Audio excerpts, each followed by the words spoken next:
পাপটার জন্য আল্লাহর কাছে ক্ষমা চাই। এই তিনটা তাওবা নসিহার শর্ত কয়টা? তাওবা নসিহার শর্ত হলো আপনি যেই পাপটি আপনার দ্বারা সম্পাদিত হয়েছে ওই পাপটিকে প্রথমত ছেড়ে দিবেন, এরপরে ওই পাপের জন্য আল্লাহর নিকটে অনুতপ্ত হবেন, ক্ষমা চাইবেন এবং ওই পাপ আর জীবনও করবেন না বলে ওয়াদাবদ্ধ হবেন।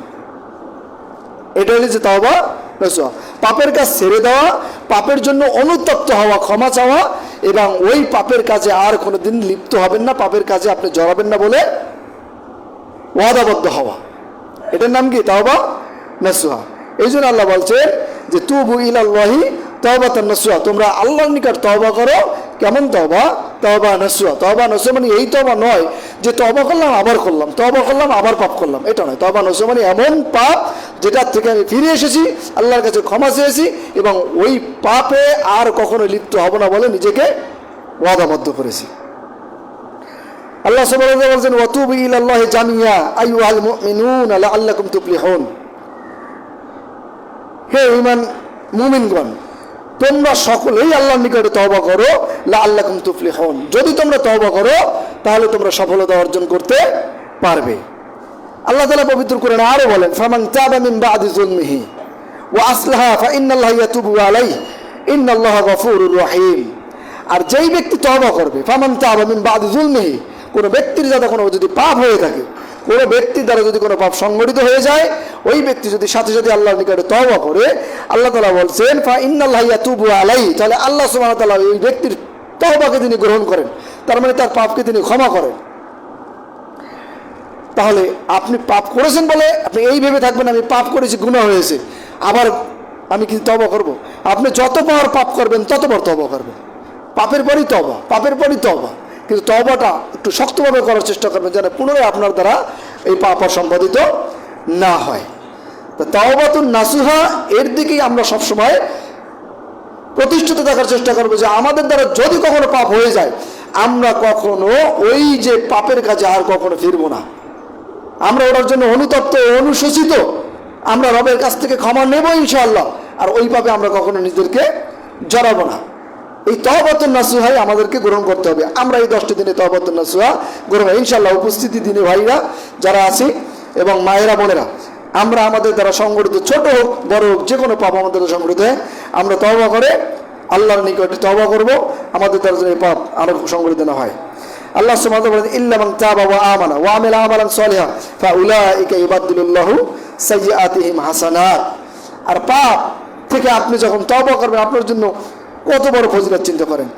আপনি যদি পাহাড় পরিমাণ পাপের তওবা করেন তাহলে আল্লাহ সুবহানাহু ওয়া তাআলা বলছেন ওই পাপ পাহাড় পরিমাণ যে পাপ ওই পাপকে আমি নেকি দ্বারা পরিবর্তন করে দেব। তার মানে আমার পাহাড় পরিমাণ ছিল পাপ, এত পাপ ছিল আমার, আমি যদি এই পাপের বোঝা নিয়ে আল্লাহ নিকটে তওবা করি আল্লাহ তাআলা আমার এই পাপকে নেকির দ্বারা পরিবর্তন করে দিবেন। তারা আমার যদি বহুত পাহাড় পরিমাণ কয়েকশো হোক পাহাড় পরিমাণ যদি পাপ থাকে আমি তওবা করার সঙ্গে সঙ্গে আমার এই পাপের বোঝাগুলো কিসে পরিণত হবে? পুণ্যে পরিণত হবে, নেকিতে পরিণত হয়ে যাবে। ফরজ এবং নফল সালাত গুরুত্বের সাথে আদায় করা।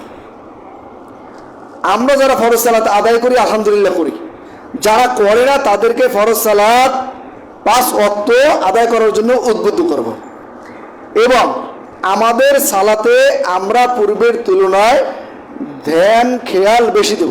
আমরা সালাতে মনোযোগী হব যাতে আমাদের সালাদটা আগের চেয়ে অনেক বেশি গুরুত্ব হয় এবং এই 10 দিনের ট্রেনিংটা যেন আমাদের জীবনে এটা প্রতিষ্ঠিত হয়, এই 10 দিনের ট্রেনিংটা যেন আমাদের কিয়ামত পর্যন্ত বলবৎ থাকে। আর 5 ওয়াক্ত সালাত আপনি আদায় কেন করবেন না? 5 ওয়াক্ত সালাত আপনার জন্য তো বিধিবদ্ধ করা হয়েছে, এটা তো ফরজ।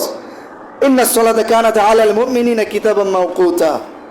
প্রত্যেকটা মুমিন, যেই ব্যক্তি বলবে যে আমি মুমিন ঈমান আনছি, যেই ব্যক্তি কালেমা লা ইলাহা ইল্লাল্লাহ পড়বে ও আশহাদু আন্না মুহাম্মাদুর রাসূলুল্লাহ বলবে, সেই ব্যক্তির জন্য বাধ্যতামূলক হলো যখন তিনি এই বলার পরে ঈমানে প্রবেশ করবে তখন থেকে তার জন্য সালাত আদায় করা তার উপরে ফরজ, বাধ্যতামূলক, তাকে পড়তেই হবে।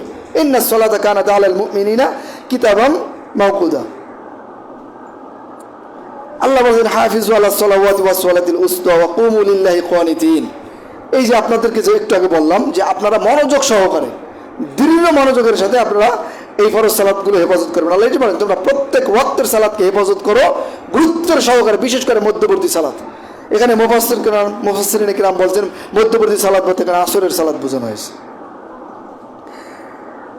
একটা হাদিসে কুদসি আল্লাহ সুবহানাহু ওয়া তাআলা বলেন যে মানে আদা আলী ওয়ালিয়ান, কোনো ব্যক্তি যদি আমার কোনো ওলির সাথে শত্রুতা পোষণ করে ফাকাদ আযানতুহু বিল হারব, তাহলে আমি তার সাথে যুদ্ধ ঘোষণা করি। কেউ যদি আল্লাহর কোনো ওলির সাথে শত্রুতা পোষণ করে, আল্লাহ বলছেন আমি তার সাথে যুদ্ধ ঘোষণা করি। ওমা তাকাররাবা ইলাইয়া আবদি বিশাইইন আহাব্বা ইলাইয়া মিম্মা ইফতারাতু আলাইহি, বান্দা তার ফরজ ইবাদতের বাইরে কোনো কিছু দ্বারা আমার নিকটবর্তী হতে পারে না। এরপরে আবার বলছেন ওমা ইয়াজালুল আবদি ইয়াতাকাররাবু ইলাইয়া বিন নওয়াফিল হাত্তা উহিব্বাহু, যতক্ষণ না আমি তাকে পছন্দ করি বান্দা তার নফল ইবাদত দ্বারাও আমার নৈকট্য অর্জন করতে পারে না। তার মানে নফল ইবাদতের জন্য ফরজ ইবাদতগুলোকে পুঙ্খানুপুঙ্খানুভাবে সঠিকভাবে সঠিক সময়ে পালন করা জরুরি। আপনি যখন এই ফরজ ইবাদতগুলোকে হেফাজত করতে পারবেন সম্পূর্ণভাবে আল্লাহর জন্য, তখন আল্লাহ তাআলা আপনার এই নফল ইবাদতগুলোকে করার জন্য একটা মনস্তাত্ত্বিক পরিবেশ আপনার অন্তরে তৈরি করে দেবে, আপনার করতে ইচ্ছা করবে, তখন আপনি আরো বেশি আল্লাহর নৈকট্য অর্জন করতে পারবেন। এরপরে কি হবে?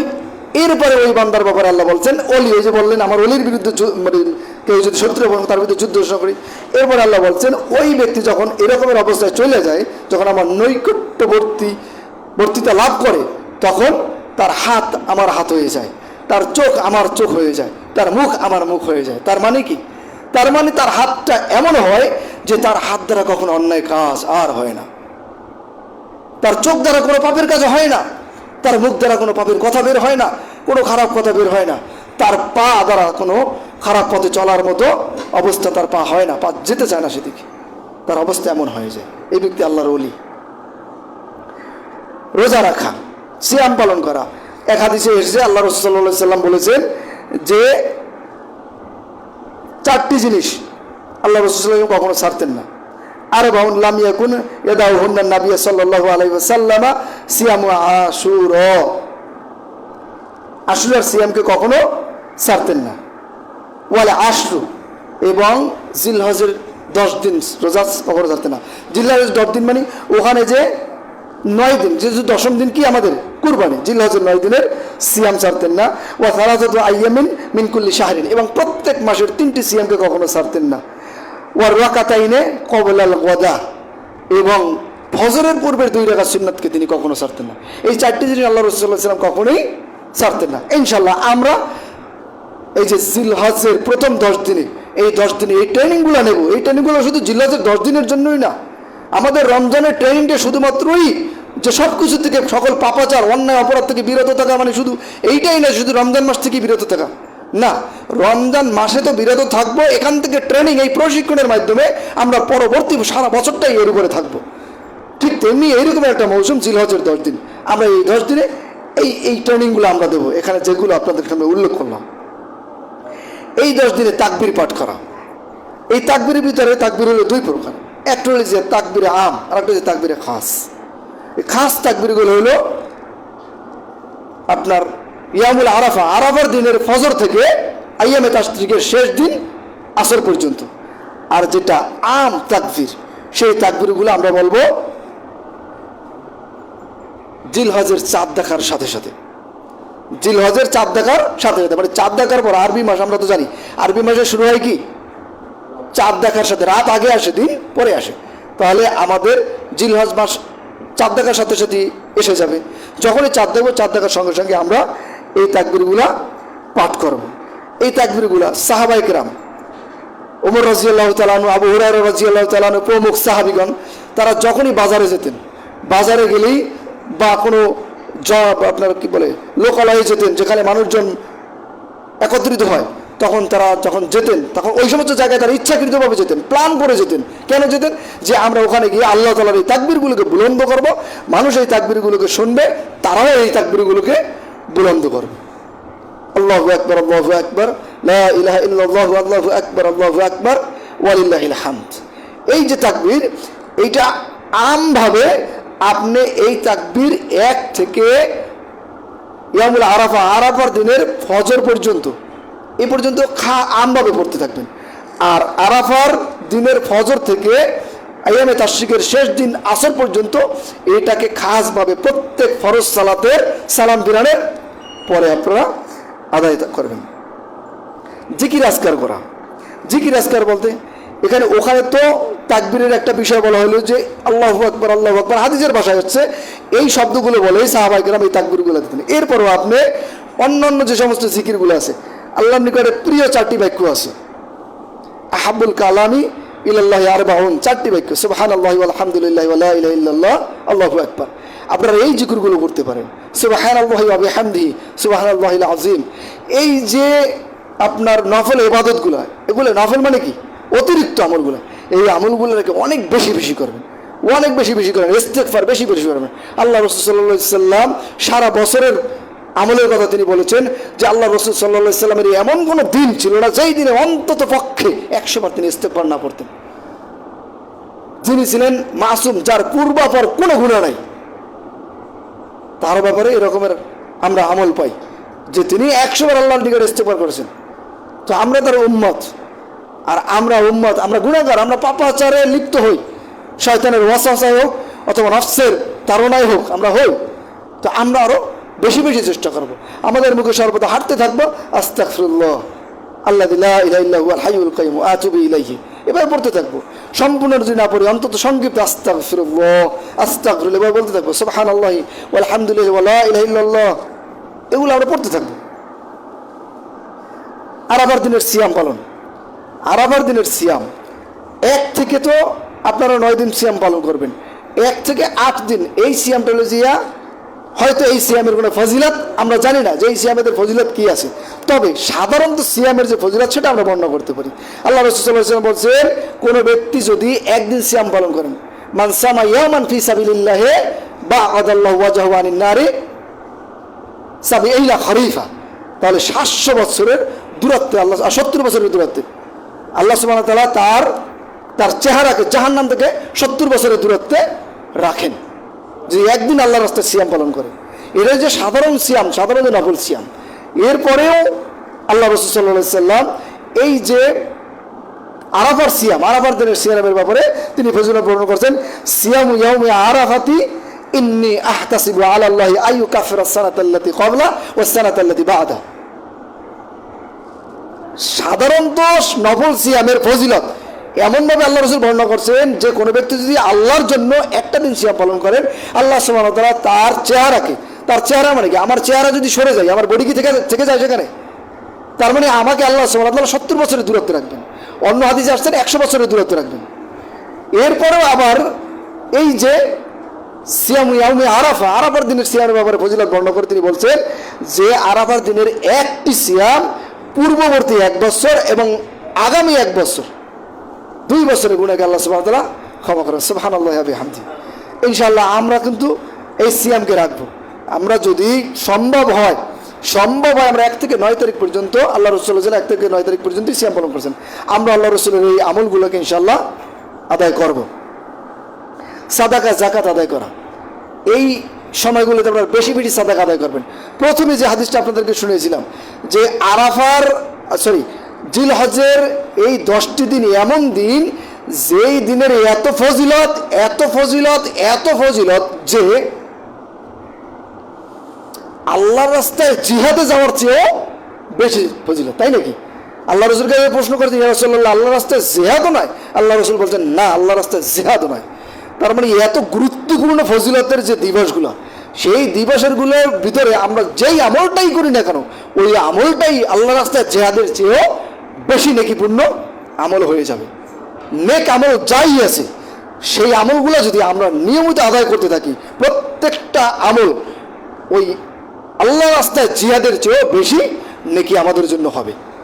এটা একেবারে মানে কমপ্লিট কথা। এরপরেও আল্লাহ রাসূল সাল্লাল্লাহু আলাইহি সাল্লাম আরও বিশেষায়িত করেছেন কিছু কিছু বিষয়, যেমন একটা সিয়ামের ব্যাপারে বলছেন, আবার আরাফার দিনের সিয়ামের ব্যাপারে আবার আলাদাভাবে আবার বলছেন। তাহলে ফজিলতের পরেও ফজিলত, আমরা এই দিনগুলোকে মূল্যায়ন করব। আল্লাহ রাস্তায় দান করব, আল্লাহ রাস্তায় দান করে। শোনেন, আস-সাদকাতু বুরহান, সাদাকা হইলে দলিল, এমন দলিল কিয়ামতের দিন এই সাদকা আপনার পক্ষে কথা বলবে। এই সাদকা আল্লাহর কাছে বলেন, ইয়া রাসূলুল্লাহ সাল্লাল্লাহু আলাইহি সাল্লাম, এই ব্যক্তি আপনার রাস্তায় দান করেছেন, আপনি কিভাবে আযাব দিবেন? এই জন্য সাদাকা করবেন।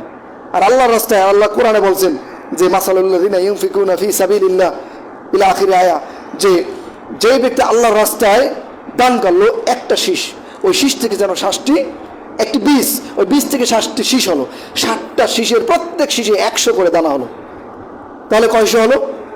একটু অঙ্ক করেন। একটা বীজে 7টা শীষ, 7টা শীষের প্রত্যেকে 100, কত হয়? এই 700কে আল্লাহ তাআলা অন্য হাদিসে বলছেন এবং কোরআন আয়াত আছে যে আল্লাহ চাইলে এই 700কে আরো বহু বহু গুণ বাড়িয়ে দেবেন। এরপরে কিন্তু আবার জিলহজের 10 দিনের ফজিলত কোনটা? আল্লাহর রাস্তায় জিহাদের চেয়েও বেশি গুরুত্বপূর্ণ। তাহলে বুঝতে পারছেন এই 10 দিনের আমলটা কি? আপনি যা করবেন তার গুরুত্ব কতখানি হতে পারে, একটু এই বিষয়গুলো মূল্যায়ন করবেন। আপনারা এই বিষয়গুলো আপনি মূল্যায়ন করবেন, বেশি বেশি কোরআন তেলাওয়াত করবেন। আসিয়াম ওয়াল কুরআনু ইয়াশফাআনি ইয়াউমাল কিয়ামা, কুরআন এবং সিয়াম কি করবে? সুপারিশ করবে আল্লাহর নিকটে। এখানে ওই হাদিসে কিন্তু বলা হয় নাই যে ওই সিয়াম শুধুমাত্র ফরজ সিয়াম, ফরজ সিয়াম হবে এবং নফল সিয়াম হবে, সব সিয়ামই আল্লাহর কাছে কি করবে? সুপারিশ করবে ইনশাআল্লাহ। তো আপনারা বেশি বেশি কোরআন তেলাওয়াত করবেন, কোরআন আপনার জন্য সুপারিশ করবেন। আর এই 10 দিনে আরেকটি আমল হলো যে যারা কুরবানি করার নিয়ত করেছেন, কুরবানি করতে সামর্থ্য, এই ব্যক্তিরা তারা জিলহজের চাঁদ দেখার সাথে সাথে আপনারা নখ এবং অবাঞ্ছিত যে লোম চুল এগুলো আমরা কাটবো না, এগুলো আমরা কাটবো না। আল্লাহ রাসূল বলছেন যারা কুরবানি করতে চায় তারা যেন এগুলো না কাটে। মুহাদ্দিসিনে কিরাম এই হাদিসের ব্যাখ্যায় তারা বলছেন যদি কোনো ব্যক্তি আল্লাহর সন্তুষ্টির জন্য কুরবানি নাও দেয়, নাও দিতে পারে, তারাও যদি আমলটা করে ইনশাআল্লাহ তারাও এই ফজিলত অর্জন করতে পারবেন, তারাও নেকি থেকে বঞ্চিত হবেন না। যেহেতু এখানে ওই যে বিষয়টা জিহাদের চেয়েও, আল্লাহ রাস্তার জিহাদের চেয়েও অনেক উত্তম আমল। এই 10 দিনের একটি আমল আছে ঈদের সালাত। পূর্বে যেটা বর্ণনা করছি, ঈদের সালাত আদায় ব্যতীত কুরবানি করলে কুরবানি হবে না, নতুন করে আবার পশু জবাই করতে হবে। ঈদের সালাত আমরা যথাযথ সময়ে ঈদের মাঠে আদায় করব। ঈদের সালাত মাঠে আদায় করার চেষ্টা করবেন। ঈদের সালাত মাঠে আদায় করাই এটা সুন্নাতে মুআক্কাদা এক প্রকারের। আল্লাহ রাসূল সাল্লাল্লাহু আলাইহি ওয়াসাল্লাম কখনো মসজিদে নববীতে সালাত আদায় করেন নাই, ঈদের সালাত মসজিদের মধ্যে মাঠে চলে যেতেন ঈদের সালাতের জন্য। সামর্থ্য থাকলে তো কুরবানি অবশ্যই করবেন। ফাসল্লি লিরাব্বিক ওয়ানহার, তোমরা তোমার রবের উদ্দেশ্যে সালাত আদায় করো এবং কুরবানি করো। কুল ইন্না সলাতি ওয়া নুসুকি ওয়া মাহইয়ায়া ওয়া মামাতি লিল্লাহি রাব্বিল আলামিন। আর একটা জিনিস খেয়াল করবেন, আমরা যারা কুরবানি করব আমাদের কুরবানিটা যেন একমাত্র আল্লাহর উদ্দেশ্যেই হয়। আল্লাহ তাআলা বলেন কুল, হে নবী আপনি বলুন, ইন্না সলাতি ওয়া নুসুকি ওয়া মাহইয়ায়া ওয়া মামাতি লিল্লাহি রাব্বিল আলামিন, আমার জীবন, আমার মরণ, আমার কুরবানি, আমার ইবাদত কার জন্য? একমাত্র আল্লাহ সুবহানাহু ওয়া তাআলার জন্য। তো আমরা যখন কুরবানি করব, কুরবানির নিয়তটা থাকতে হবে আমাদের খালিস, একনিষ্ঠ নিয়ত আল্লাহর জন্য। এই আমাদের নিয়তের জন্য কোনো প্রকার গরমিল্লাহ হয়। লা ইয়ানালাল্লাহু লুহুমুহা ওয়ালা দিমাউহা ওয়ালাকিন ইয়ানালুহু তাকওয়া মিনকুম। আল্লাহর নিকটে আমাদের গোশতও যাবে না, রক্তও যাবে না, পশুও যাবে না, কিচ্ছু যাবে না আল্লাহর নিকটে। আমাদের অর্থও যাবে না আল্লাহর নিকটে, কি যাবে? আমাদের নিয়ত। ওয়ালাকিন ইয়ানালুহু তাকওয়া মিনকুম, আমাদের তাকওয়া, আমাদের অন্তরে যে ইখলাস, এটা আল্লাহর নিকটে পৌঁছাবে। এরপরে হলো হজ সম্পাদন করা। যাদের সামর্থ্য আছে তারা কি করবে? হজ সম্পাদন করবে। আল্লাহ সুবহানাহু ওয়া তাআলা বলেন ওয়ালিল্লাহি আলান নাসি হিজ্জুল বাইতি মান ইসতাতা ইলাইহি সাবিলা। যাদের হজ সম্পাদন করার মতো সামর্থ্য আছে তারা হজ সম্পাদন করবে। এখন সামর্থ্য কি? সামর্থ্য 1 নম্বরে দৈহিক সামর্থ্য, 2 নম্বরে আর্থিক সামর্থ্য, আর নারীদের জন্য মাহরাম, এটাও কিন্তু সামর্থ্য। মাহরাম মানে কি?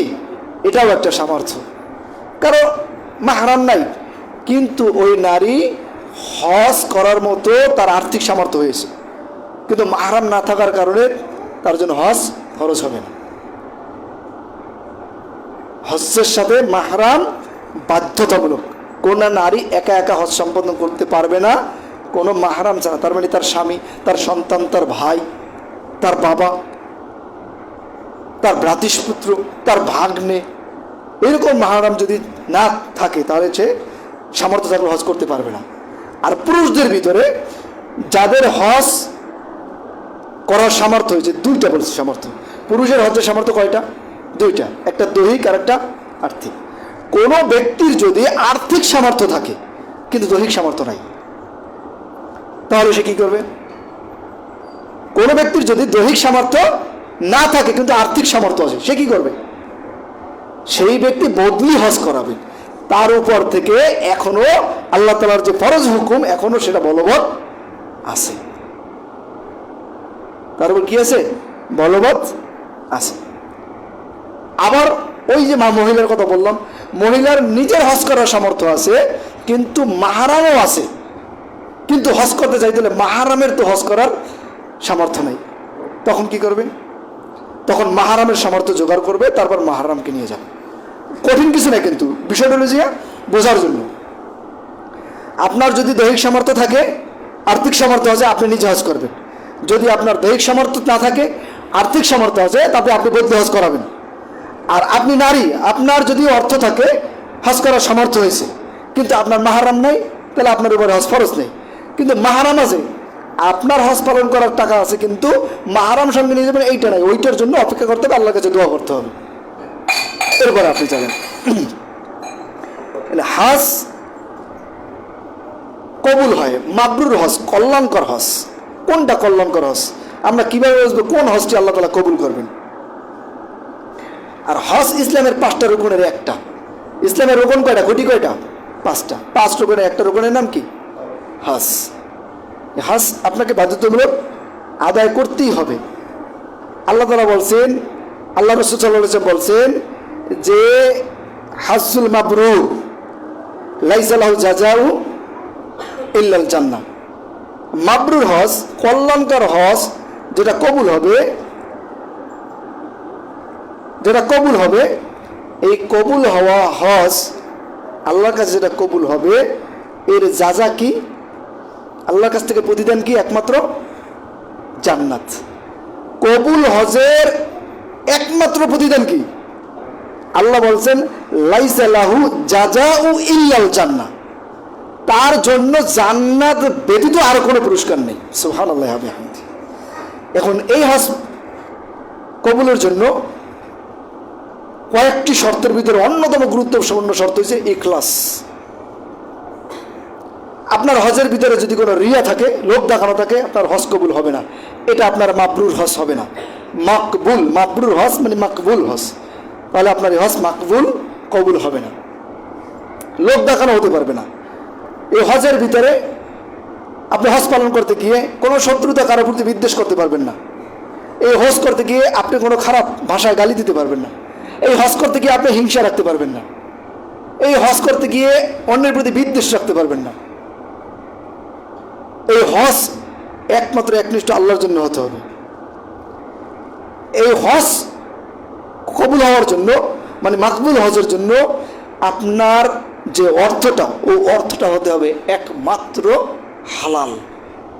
অন্য কোনো অর্থের সংমিশ্রণ হলে হজ কবুল হবে না। মাবরুর হজ হবে কিন্তু কবুলযোগ্য হজ হবে না।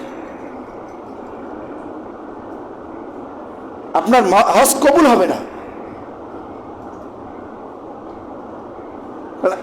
আল্লাহ কি বলছেন? আল্লাহ রাসূল কি বলছেন? যে কবুলযোগ্য হজ এর বিনিময়ে জান্নাত, সেটা কবুল করবে কি হারাম খাদ্যের দেহেতে? বা আপনি হজ সম্পাদন করছেন যে অর্থ, ওটা চাঁদাবাজির টাকা, বিভিন্ন থেকে আসার টাকা, লক্ষ লক্ষ কোটি কোটি টাকা আছে আপনার, কি করবেন এত টাকা দিয়ে হজ করতে গেলেন? এগুলো কবুলযোগ্য হজ না। আরও অনেক বিষয় আছে, অন্তত 2টা বিষয় আপনারা মনে রাখবেন। ইখলাস, এখানে যেন নিয়তের জন্য ত্রুটি না হয়।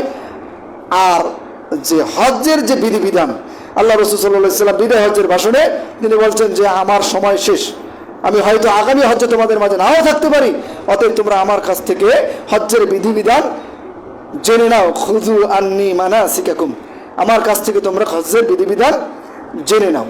তাই আল্লাহ রাসূলুল্লাহ সাল্লাল্লাহু আলাইহি ওয়াসাল্লামের সুন্নাতের পদ্ধতিতে হজ সম্পাদন করতে হবে। প্রথম বলছি কি, ইখলাস, একনিষ্ঠভাবে আল্লাহর জন্য হজ করতে হবে। হালাল হারামকে বাছাই করতে হবে, হালাল হারাম টাকা দিয়ে হজ করা যাবে না। একটা হাদিস আছে না, আমরা সবাই জানি, কোনো এক ব্যক্তি সফর থেকে আসলো, ধুলোমুলি, উস্কো শুষ্কো চুল, মুখটাও যেন কেমন, এরপরে আল্লাহর কাছে হাত উঠিয়ে বলছেন ইয়া রব, ইয়া রব, মানে দোয়া করার একটা পরিবেশ। আপনি যখনই দোয়া করবেন আল্লাহর কাছে বলবেন ইয়া মালিক, ইয়া রব, ইয়া রব্বাল কাবা, ইয়া রব্বাল আলামিন, এই শব্দগুলো ব্যবহার করবেন। এই শব্দগুলো আল্লাহ তাআলা পছন্দ করেন, এর মাধ্যমে আল্লাহর কাছে দোয়া করবেন।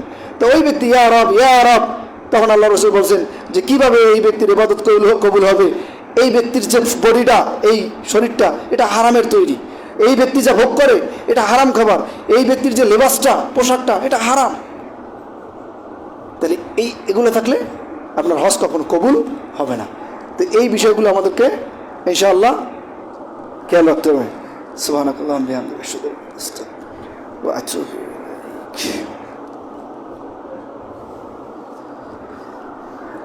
আলহামদুলিল্লাহিল্লাযী হাদানা লিহাযা ওয়া মা কুন্না লিনাহতাদিয়া লাউলা আন হাদানাল্লাহ ওয়া আশহাদু আল লা ইলাহা ইল্লাল্লাহু ওয়াহদাহু লা শারীকা লাহু ওয়া আশহাদু আন্না মুহাম্মাদান আবদুহু ওয়া রাসূলুহু। فأعوذ بالله من الشيطان الرجيم بسم الله الرحمن الرحيم إن الله وملائكته يصلون على النبي يا أيها الذين آمنوا صلوا عليه وسلموا تسليما اللهم صل على محمد وعلى آل محمد كما صليت على إبراهيم وعلى آل إبراهيم إنك حميد مجيد اللهم بارك على محمد وعلى آل محمد كما باركت على إبراهيم وعلى آل إبراهيم إنك حميد مجيد। আলহামদুলিল্লাহ, আমাদের সম্মানিত ভাই আমার কাছে একটা চিরকুট দিল, যেখানে লেখা আছে যে 3টি বাচ্চা কোরআন মাজিদ শিখেছে মক্তবে, আপনাদের এই মক্তবে। আলহামদুলিল্লাহ, তাদের 3জনকে সালাতের পূর্বে আমরা আপনার মাধ্যমে 3টি কোরআন হাদিয়া দেব। আপনি সকলের উদ্দেশ্যে এই বিষয়ে 2টি কথা বলবেন অনুগ্রহপূর্বক। মানে ভাই বুঝাইতে চাইছে যে এই যে কোরআন, যে 3জন ব্যক্তি, 3টি বাচ্চা, ব্যক্তি বললে একটু বড় মনে হয়, আমরা বাচ্চা বলি, 3টি বাচ্চা কোরআন মাজিদ নিয়েছে।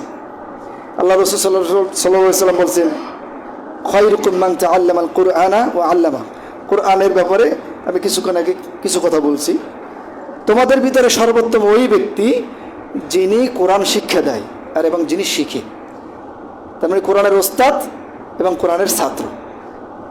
এই কার কাছে প্রিয়?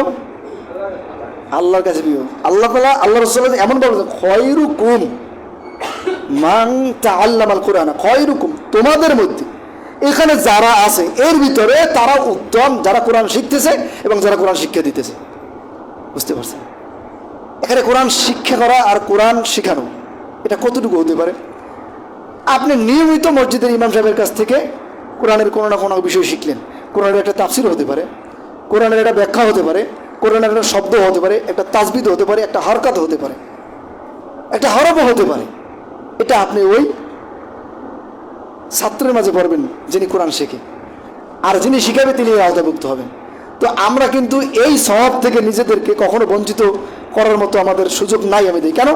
আমরা যদি প্রত্যেকে, আমরা সবাই কোরআন পড়তে পারি, এখানে যারা বড় আছে আলহামদুলিল্লাহ, তারপরেও যদি কোনো বিষয়ে মুযাকারার জন্য উপলক্ষ হইলো, মুযাকারার উপলক্ষ হইলো যদি আমরা মসজিদের ইমাম সাহেব বা যিনি জানে তার কাছে যদি মুযাকারা করি, ভাই কোরআনের আয়াতটা দেখো যে আমার তেলাওয়াতটা তাজবিদ এবং মাখরাজ অনুযায়ী শুদ্ধ হচ্ছে কিনা, সে যদি শিখাই দেয়, দেখেন এই আমরা সওয়াব পাইতেছি, আমরা এই উত্তম বান্দাদের ভিতরে পরিগণিত হয়ে যেতে পারতেছি।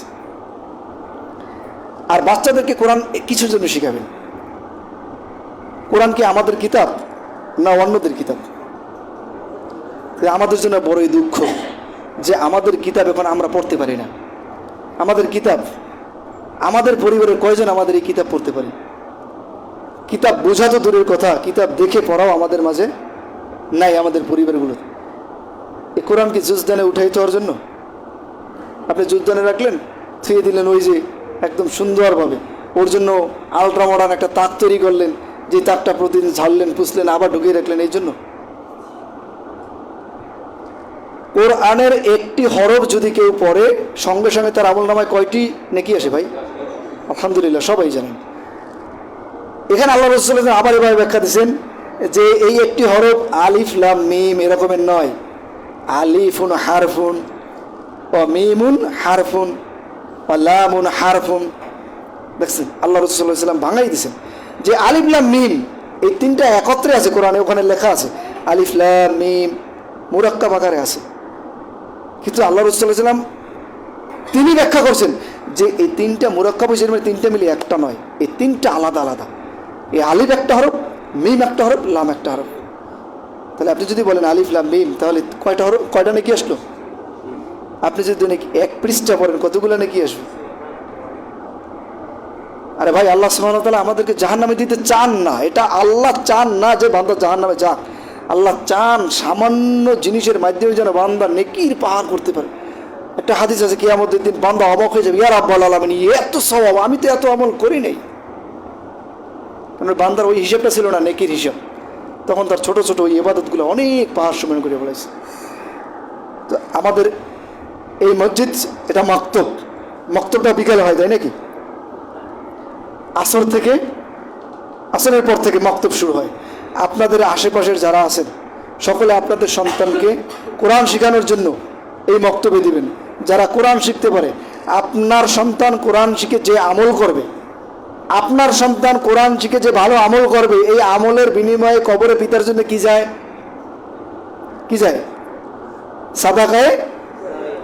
মানুষের মৃত্যুর পর তিনটা আমল থাকে, একটা আমল কি? সাদাকায়ে জারিয়া। আর একটা আমলের নাম আছে যে ভালো সন্তান, নেক সন্তান, আওয়ালাদিন সালেহ, আওয়ালাদিন সালেহ ইয়াদউলা। এমন ভালো সন্তান রেখে যায় যে নেক আমল করতেই থাকে, ওইটা তার কবরে যায়। আর আমার সন্তান যদি খারাপ কাজ করে তাহলে এটাকে যেতে পারে না ভাই, সাদাকায়ে জারিয়া হতে পারে, গুনাহে জারিয়া হতে পারে না। এর বিপরীতটা ভাববেন। আল্লাহ রাসূল সাল্লাল্লাহু আলাইহি সাল্লামের সামনে এক ব্যক্তি এসে বললেন, এক ব্যক্তি বলে, ইয়া রাসূলুল্লাহ, জেনায় লিপ্ত হলে গুনাহ হয়, তাহলে কি আমরা স্ত্রীর নিকট গমন করলে কি আমাদের সওয়াব হবে? কেন নয়? তুমি যদি হারাম কাজে লিপ্ত হওয়ার কারণে যদি তোমার গুনাহ আসতে পারে, তাহলে আল্লাহর রাজি খুশি সন্তুষ্টির মাধ্যমে যদি কোনো কাজ করতে যাও, তোমার স্ত্রীর নিকট গমন করতে যাও, কেন তোমার নাকি আসবে না? এভাবেই ভেবে নেবেন যে আমার দ্বারা যদি কোনো ভালো কাজ হয়, এটার যদি কেউ অনুসরণ করে তার যাজা আমি পাবো, আর আমার দ্বারা যদি কোনো খারাপ কাজ হয় আর তারও যদি কেউ অনুসরণ করে তারও আমি যাজা আমি পাবো, সেই যাজাটা হতে হবে খায়ের, না হবে কি সাইয়া। তো ইনশাল্লাহ এখনই তো ইনশাল্লাহ আমরা আমাদের এই মক্তবের সেই সৌভাগ্যবান তিনজন বাচ্চা, তাদেরকে আমরা কোরআন মাজিদ উপহার দেব তাদেরকে। আপনারাও আপনাদের সন্তানকে কোরআন মাজিদ শিখাবেন। ভাই, কোরআন মাজিদ শিখাবেন যাতে ও বুঝতে পারে যে না, এটা আমার ধর্মীয় গ্রন্থ, আসমানি গ্রন্থ।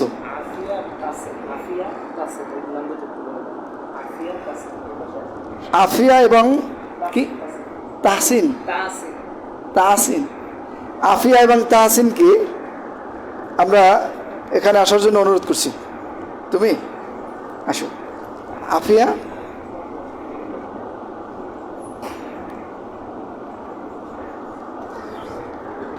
আপনারা এদের জন্য দোয়া করবেন, শুধু এদের জন্য দোয়া করবেন না, আপনাদের সন্তানের জন্য দোয়া করবেন। তাদেরকে আপনারা এখানে আনবেন, এই মক্তবে দিবেন। মক্তবে কোরআন পড়বে, কোরআনের আয়াত পড়বে, কোরআন বুঝবে।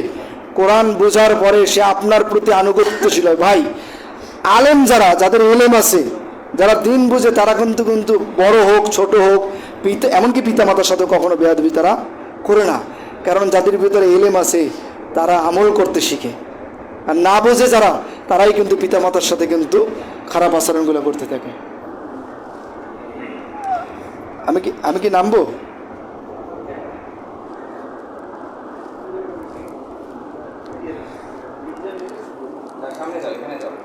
আসো, এখানে দাঁড়াও।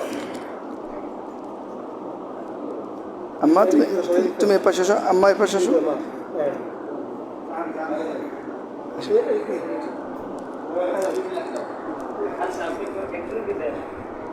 একজন একজনকে দেব, একজনকে দিয়ে দেব।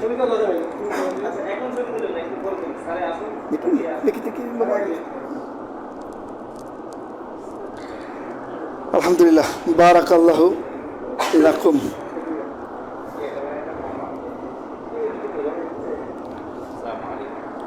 সালাম বলো। ওয়ালাইকুম সালাম। মাশাআল্লাহ, বারাকাল্লাহ।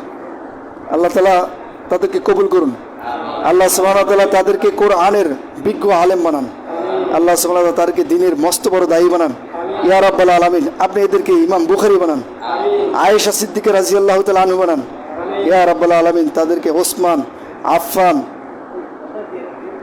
আবু বকর এদের মতো বড় বড় সাহাবীদের মতো আর আমল এবং আকীদা তৈরি করে দিন ইয়া রাব্বাল আলামিন।